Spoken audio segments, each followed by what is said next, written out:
Welcome back to the Diemen Formula Ford restoration.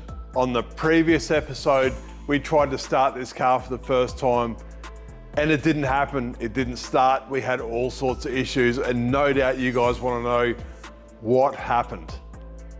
All the problems boil down to this thing, the starter motor. It turns out it's the wrong starter motor for this application.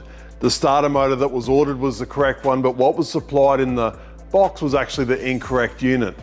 The pinion size, it's the right amount of teeth, but the wrong dimensions. It should be a little bit larger. Also, when we turned it over for the first time, the engine wound over really smoothly.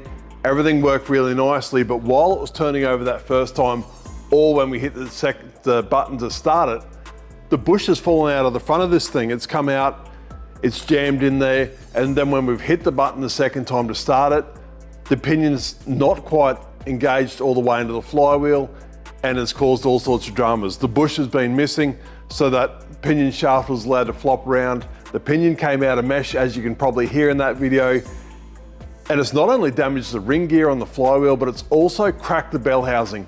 This wrong starter motor has done so much damage. We've spent the last couple of weeks stripping this car, getting it sorted, repairing the flywheel, the ring gear, and repairing the bell housing to get us back to where we are now, where we are ready for a start again. We've got the right starter motor in the car. We've double checked it. This is nobody's fault but mine. I fitted it and I didn't check it. Now, what I've learned over the years is tears don't fix race cars, excuses don't win races. So it's head down, bum up, and look forwards. We've got this thing back together. This is in the past. We never have to talk about this ever again.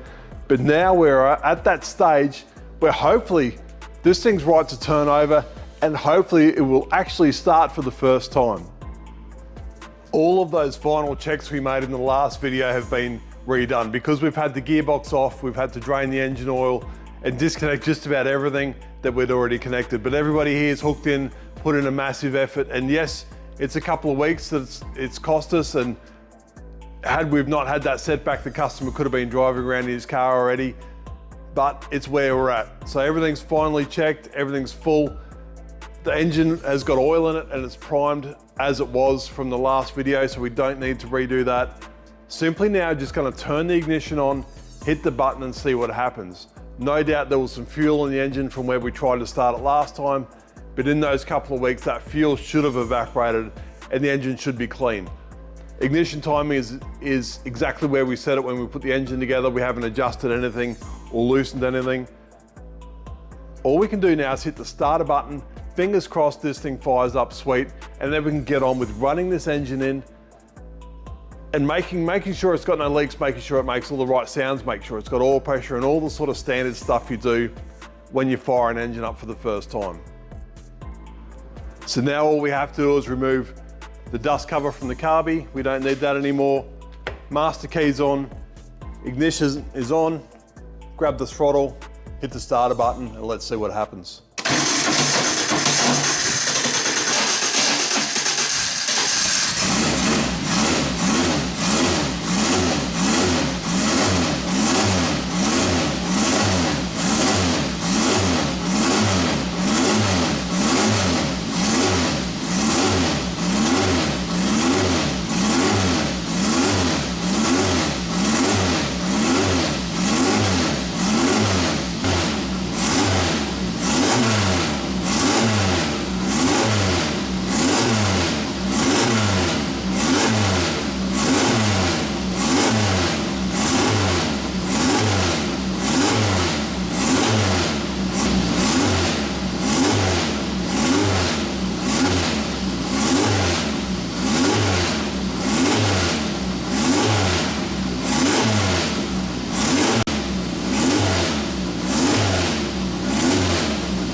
I can't tell you how good it is to actually hear that thing running.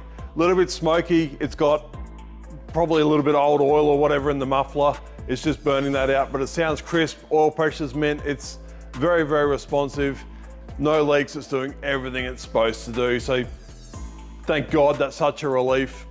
Started quite nicely. It's probably got a little bit of fuel or something sitting in it, but that's the least of its dramas. It's done. It's run in, we've run it till it got up to our operating temperature, probably run for 10, 15 minutes maybe. No idle time, except for a little bit at the end, just to set the idle. But that's it, done. Happy as. There's nothing quite like the smell of a new engine, and it's a very distinctive smell. But cool, initial startup's done. Now while the engine's warm, we'll drain the run-in oil. The run-in oil's done its job, we don't need it anymore. And that will flush out all the assembly lube or any fine metal particles from that initial run-in stage. Also, it's important to drain it straight away while all the oil's in the tank. We can't drain the oil out of the engine because it goes through the pumps and all that sort of stuff. It's stuck in the hoses.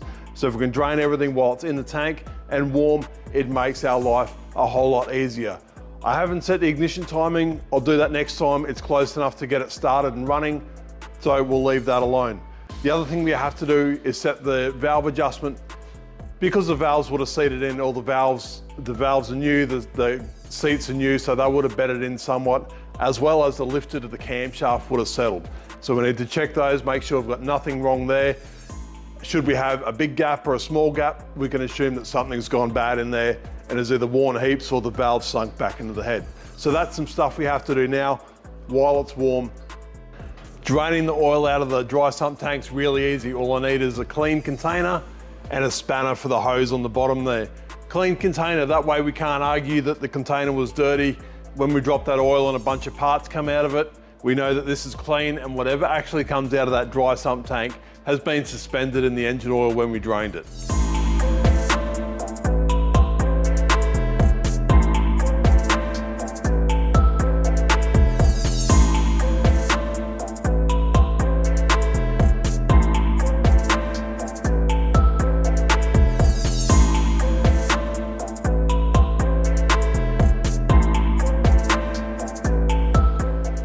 While that engine oil is draining out, I'm going to also change the oil filter. The easiest way I find to do this is fold a bit of cardboard, jam it in there. So when I take the filter off, all the oil runs outside of the car and doesn't make a mess in the floor, because it's near impossible to clean up. It'll get between the chassis and the floor and it'll leak out forever. So I'm going to do that. The discoloration in the engine oils as it comes out is certainly not a concern. The assembly lube we use is black and it does discolor the oil. That running in oil is very high detergent and it will clean absolutely everything in there, so it will carry a lot of that discoloration back out of the engine when you drain it. The filter's changed, engine oil is drained, and we need to put something back into it. So we use in these the KCK 10W40 full synthetic engine oil. We actually use this in a lot of cars. We use it in the Enduro cars, we use it in the GT cars, we use it in the Formula 3s. It's a really good engine oil that fits a lot of different applications, which is super cool. It would work in this perfectly, and it should have a really long service life. We shouldn't have to change it that often at all. Now, while I've been stuffing around, I've had a bit of a look, I've checked over everything, made sure there's no radiator leaks or anything we've missed. The engine's cooled down. So we'll need to warm the engine back up to set the valve clearances accurately. So I think that's it for this episode. We've achieved what we wanted to achieve. We've got some noise out of this engine. It sounds great. It's got no leaks. It's got oil pressure and everything worked the way it was supposed to. Thanks again to everyone for their support, for following along on this journey, on this restoration. And it's great to be headed in the right direction again. We can keep getting parts on this car. And I don't think we're far away from getting this thing finalized. We've got all the major components done. It's just now the finishing touches, some body work, and then this thing's ready to hit the track. Subscribe if you haven't subscribed, and guys, see you on the next video.